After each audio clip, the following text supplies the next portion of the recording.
Hello friends, আজকে আমরা চলে এসেছি এন ব্লকে। তো এখানে দেখাবো আপনাদেরকে আজকে শোন গাছ। আমরা যে শোনের ঘর দেখি, তো সেই ঘরগুলো নির্মাণে যে ব্যবহৃত হয় শোন, তো এই শোনগুলো কাটার পেছনে কিন্তু অনেক ভাইদের পরিশ্রম থাকে, যেটা আসলে আমরা সচরাচর জানি না। তো এখানে দেখছেন অনেকগুলো ভাই অনেক কষ্ট করে এই রোদের মধ্যে শোন কাটতেছে। তো আজকে এরকম একজন ভাইয়ের সাথে আমরা আলাপ করব। ইনি হচ্ছেন হান্নান ভাই। তো হান্নান ভাইয়ের ইন্টারভিউ নেবে আমাদের সুমন ভাই।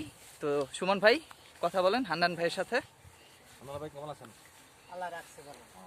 আপনারা এখানে কতদিন যাবত কাটতেছেন এই সব? আমরা এক মাস ধরে, এক মাস যাবত। আপনাদের কি এটা পেশা এই নাকি অন্য পেশা আপনাদের? আমাদের অন্য কাজ আছে। মানে এই সিজনে আপনারা এই সিজনে আমরা এই জায়গায় কাজ করি। ও, এখানে কতদিন কাজ করেন? এই মাস দেড়েক। তারপর কাজ থাকে না? না, মূলত এগুলি মানে কোথায় কি কাজে আসে আমাদের? এইগুলা আমাদের কাজে আসে পানের পরে পানের পরে পানের পরে দেই, তারপরে বিভিন্ন জায়গায় যায়। আচ্ছা, ঘর ছায়, মানে এই যে ঘরে ছাউনি, হ্যাঁ। পানের বরজ, এগুলিতে কাজে আসে। ঘর বাঁধে। না, গ্রাম বাংলা তো একসময় এগুলো দিয়ে মানুষ ঘর তৈরি করতো, হ্যাঁ। এটা আমরা জানি। এখন তো আসলে এখন- শহরে তো সচরাচর এই ধরনের ঘর দেখা যায় না। না, এটা পানের হ্যাঁ। বড় সবচেয়ে চলে বেশি। এটা পানের বরজে মনে হয় বেশি বেশি কাজে পানের বরজ। ব্যবহার হয়। তার মানে এগুলোর যারা ক্রেতা ওরকম লোক আছে যে আপনারা কাটতেছেন, যে এগুলো আবার কেউ কিনবে, হ্যাঁ, আরেকজনে কিনে নিয়ে নিয়ে যাবে। আরেক জায়গায় ও, বিক্রি করি। আপনারা কি নিজেরা কাটতেছেন নাকি অন্য কারো আন্ডারে? আমরা নিজেরাই কাটাই। ও, এখানে কারো মানে ইয়া নাই, মানে আড়তদার নাই, না, কন্ট্রাক্টর আছে। সর্দার আছে। ও সর্দার আছে।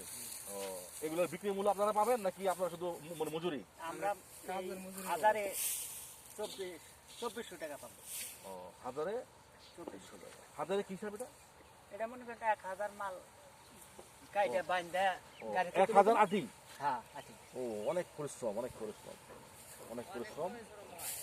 এটা তো অনেক কম মূল্য। 1000 আটি তো অনেক বাধা লাগে। গাড়ি তুইলা গাড়ি কি এখানে আসে নাকি গাড়ি গাড়ি রোডে আসে। রোডে আসে? আচ্ছা, জনি আমরা এদিকে দেখি, এদিকে অনেক ভাই কাজ করতেছে। জি, আপনাকে ধন্যবাদ। হ্যাঁ, আচ্ছা, ওকে, আসসালামু আলাইকুম।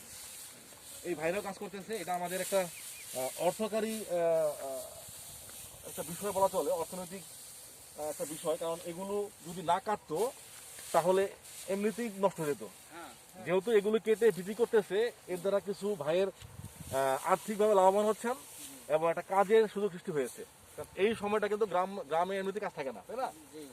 সো বন্ধুরা, তো আজকে এই পর্যন্তই। আমরা সামনে নেক্সট কোনো একটা বিষয় আপনাকে দেখাবো।